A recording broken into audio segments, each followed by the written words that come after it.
If you are new to Agentic AI, focus on this 10 AI words, which are very, very important. The very first one going to be what is a token. So every 4 characters, we call it as one token. For example, you are writing a prompt, what is, maybe like what are you doing? So now what contains 4 words or 4 characters. So we call them as what? Token. So now every 4 characters, we call it as token. So now in this word like today, TODA. So these are 4 characters. This 4 character is called as one token. And all of these AI models like ChatGPT, Claude, or Gemini, they're going to charge money based on the token. So again, there are 2 types of tokens. So input token and an output token. And the second one going to be embedding. So what we do, basically when you have a sentence, we try to convert the sentence into tokens. And the process of converting sentence into tokens, we call it as tokenization. And these tokens are then converted into numbers. So this numbers is called as embedding. So what are embeddings? So now they are called as numbers, or we call them as matrices. For example, now if you have a particular sentence or if you have a particular word, it's going to be converted into 1536 vectors or 1536 columns. Now what is the purpose of these embeddings? In order to identify the word or sentence similarity. Now I need to identify what are the here you got different words. You got words like cat, kitten, dog, houses. So now how exactly all of these words are related? If I want to understand a sentence, I need to understand similar words. I need to understand the grammar. So in order to understand all of this, embeddings are really helpful for an AI model to understand it. Now all the words related to cat, kitten, they are at one place. So now even house is completely at a huge amount of distance, whereas dog and cat, they are at a close by. The reason they comes into a category of animals. Now in that way, now the word embeddings are helping us to identify the word similarity or the sentence similarity with the help of these numbers, or we call them as matrices. We call them as embeddings. And the next one going to be the next word going to be pre-training. What is pre-training? So the very simple process. Now how this AI like ChatGPT, Claude, how they are learning? Now they have an internet level data. So you got data at books or papers, you got data at your website. So you're crawling all the web pages through Reddit or X, all of this data you are trying to scrape it. And you are trying to get the data through Wikipedia, you are scraping all your, what is that, Stack Overflow code repo or GitHub code repo, all of this you are trying to scrape it. And that data is converted into, it's a huge amount of text document, or we call them as a huge text corpus. You are able to use the word corpus or a document. And that amount of information is converted into tokens, or then saying a tokens, it's a huge paragraphs, they are divided into paragraphs, they are divided into sentences, sentences to tokenization. And then these tokens are converted into embeddings. That embeddings are tried to fed to the neural network. So where we are feeding into a neural network. So neural networks are a kind of, or we can say they are called ANNs, artificial neural networks. They are from the branch of deep learning. So deep learning is a branch of AI, artificial intelligence. If I want to develop artificial intelligence, you're able to develop through deep learning.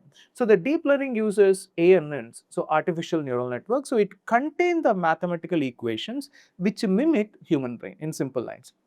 Now, when you are able to take all this internet level data after cleaning, after doing tokenization, after doing embedding, when you are able to feed it into this neural network, within that neural network, there is a separate architecture. So now, or we can say a kind of mathematical structure. We call that architecture as transformer architecture. So this is what makes it to understand the language. There is another architecture called computer vision or CNN architecture that helps to recognize the images.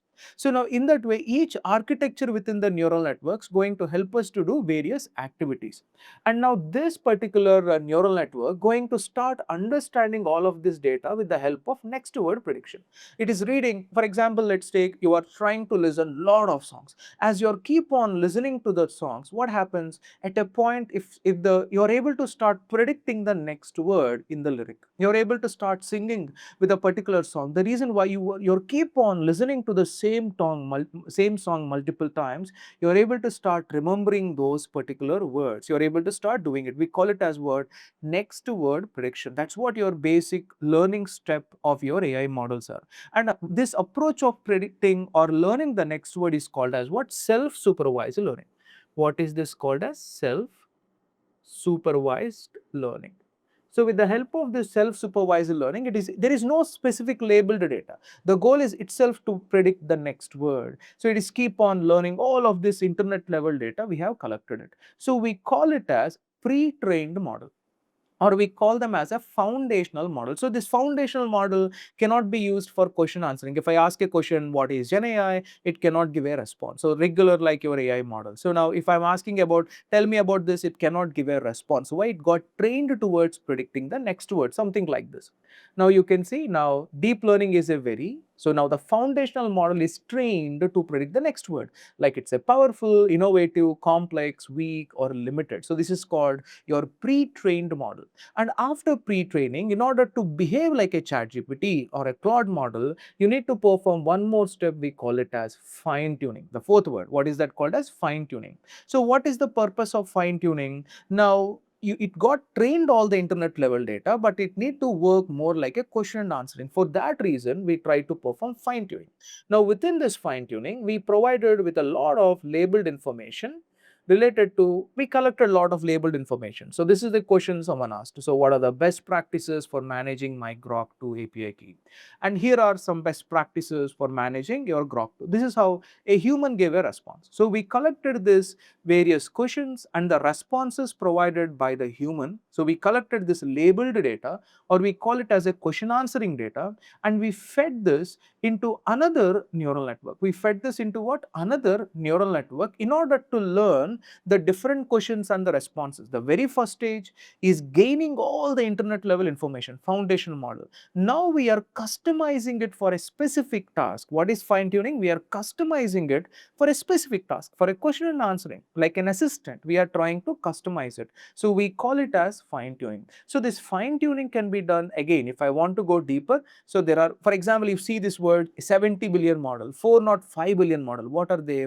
Now, in order to learn all the internet level data, it used or it solved mathematical equations of 405 billion parameters of mathematical equation. It solved it. So in simple lines, if you want to take it, if you want to solve again all of this 405 billion parameters with your question answering data, we call it as full fine tuning. What is that called as? We call it as full fine tuning. No, I don't want to train all that 405 billion. It takes a lot of time, only few. Maybe like I want to train another 10 lakh parameters, or maybe I want to take another 20 lakh parameters. We call it as what? You're able to use, you can add extra layers and you can fine tune only those particular things with the help of techniques like LoRa and all of this.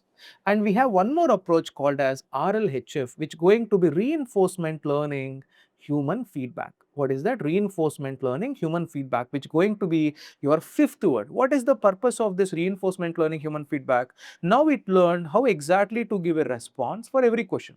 Now, once it started giving a response, now the human going to provide a feedback, whether it's a good response or a bad response. So now based on that, we're going to give a reward mechanism. If it is a good response, there is a reward. If it is a bad response, so there going to be a discouragement. Now the goal of this AI model is to increase the reward mechanism, and it need to reduce the bad responses. In simple lines, your kid is doing an activity, I'm giving a reward. Hey, it's a very good thing. Now there are employees, so now they're doing an activity, I'm keep on praising them. So they get an indicator that it's a good response. So we call it as what? Continuous learning. How they are continuously learning through a human feedback, they are trying to learn it. That is called as RLHF, reinforcement learning human feedback. And once this task is also completed, now comes actual words. So which is called as the very first one going to be prompt engineering. What is prompt engineering? So now asking the right words. So asking the right words in order to get a right response. Now we all know. So now these models are getting learned with the help of next word prediction. Now if you are changing these words, if I'm changing these words, the chance of getting these words going to change. What is prompt engineering? The process of asking the right input token so that you are able to get the right output tokens. We call that procedure as prompt engineering. So in simple lines, so that going to be your sixth word. And in order to understand this prompt engineering better, enter, let me go to Claude. Now this is my Claude, where exactly I can start asking the question. For example, what is agentic AI? So when I started asking a question, what is agentic AI? And when I gave enter, it's going to start giving me a very big amount of response. It is able to start writing a very huge response. So I don't want that huge response. Let's say I want to just stop this response. Let me stop it. I don't want this. Now what I'm trying to do, I'm trying to ask one more time. So what is agentic AI in one line? So when I was able to give a small change in the prompt, so what is agentic AI in one line? Now it is able to start giving me the response in one line itself. That is the power of prompt engineering. You are trying to reduce, or you are able to alter the behavior of your AI models with the help of prompt engineering.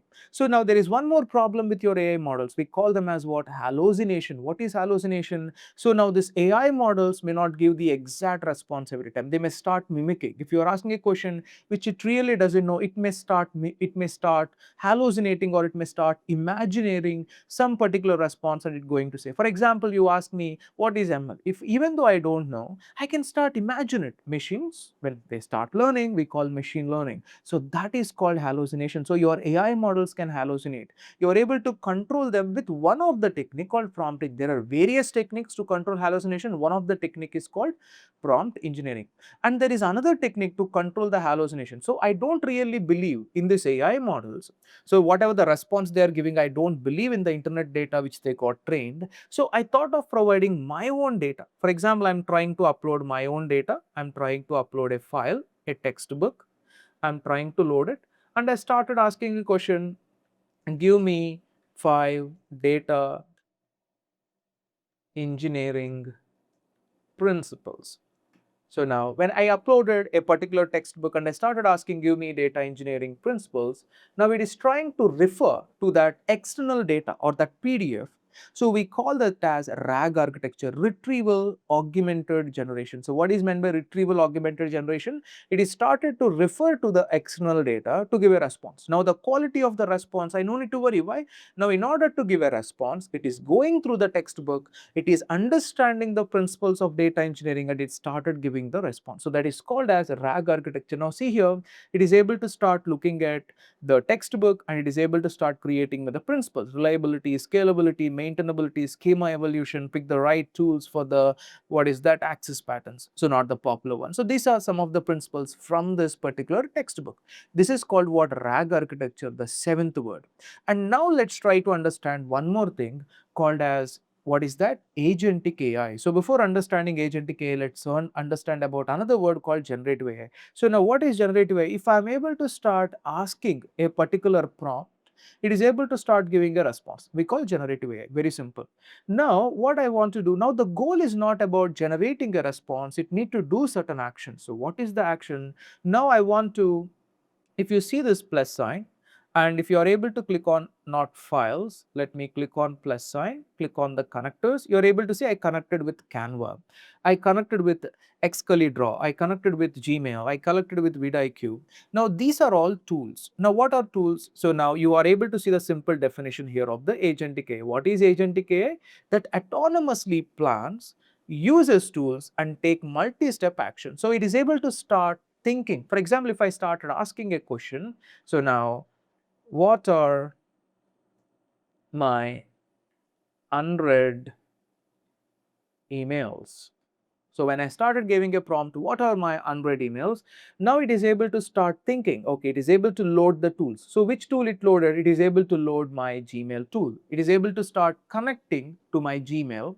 It is able to start reading all the unread emails, and it is able to start giving me the responses. Hey man, see, these are some of the emails which you haven't responded. So you can respond to this particular emails. Now this data is not available with my Claude. So how exactly it is connecting the data?